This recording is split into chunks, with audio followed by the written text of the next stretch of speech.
Hello guys, welcome back. I'm Sivan Srivastava and today we are going to learn how to create our browsable API using the class-based view. In the previous lecture, we have learned how to create our API using this function-based view in which we have used this decorator and created our API. So in this tutorial, we will learn how to create our browsable API. So for this, we have to create a class. So I'm going to create a class student API, and in this class we have to inherit a class from the REST framework. We have to inherit a view. So from REST framework dot views import API view. So this is the API view which will provide us the browsable API. So we will inherit it here. So API view when someone has made the get request. So this class will call the get request. So we have to create that get request here, and inside which we are going to pass the request parameter. And now we can write our code here for returning the students. So as we have done in the previous tutorial, so I'm copying the code from here. So this is a code which is returning all the students that are available in our database. So I have written it here, and next we have to see when the method is post, so it will call the post method request, and we are again going to pass the request. And now we will use the same as we have used in the previous tutorial. So let me copy it from here. Now we have our get and post ready. So what this will do, this get method will going to return all the data that are available in the database of students. So it will first fetch the student from the database and then serialize that student and return as a response.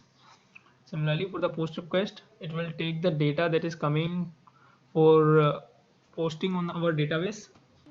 After getting the data, we have serialized that data into serializer. Now we have checked it, serializer is valid or not, and if it is valid, then we will save it. Similarly, we can write for the delete. So this class will call the delete method when someone has made the delete request. So here we will again pass the request, and we will see which student the request want to delete. So we will fetch the data from there. So from request.data, and id equal stu dot get id. So now we have the id, so we will fetch that student from our database. So student dot objects dot all, so sorry, not all, we have to get a particular. So student dot objects dot get id equal id.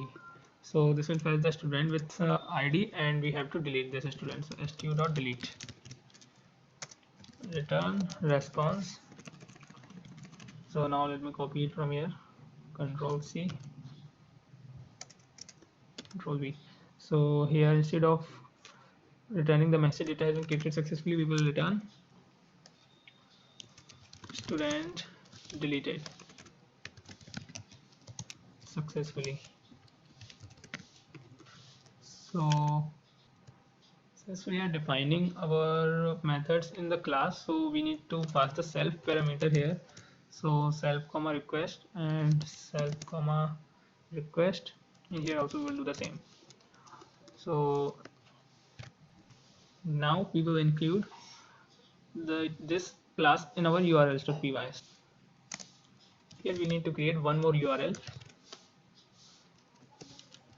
student class API. Let's say when this URL will get hit, then we are going to call that class. So for it we need to first import that class. So from dot views import student API, and we are going to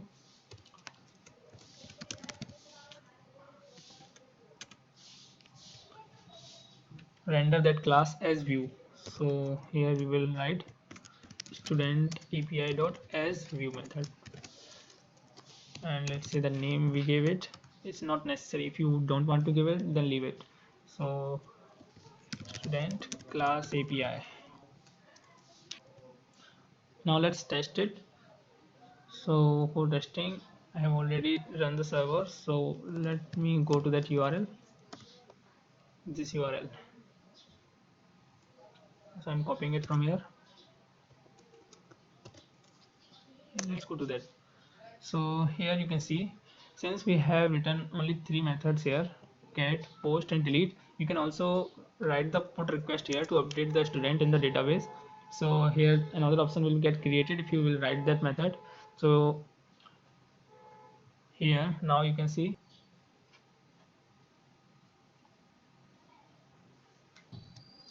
so this is our student API. Now you can post the data from here. Let me show you how you can post. So here you can write these all fields in the form of JSON.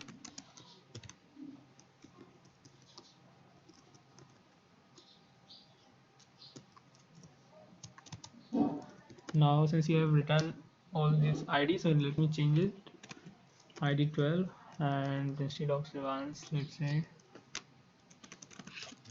Shivam, and then roll number 102, let's say 103, and city, let's leave it Gwalior. Now let me post the data. Student with this ID already exists, so we have to give another ID to it, and I'm going to change the ID 13, and here let's say Shivam, and roll number let's say 103. Now let's post the data and see what happens. So it says data has been created successfully as our response, and let's see in our API if it gets created or not. So for it, we are going to make the get request, and here you can see we have created another student with ID 13 and name Shivam. So in this way you can create the API using class based view. So this is it for this video, guys. We are going to meet with a new topic in the next video. Thank you.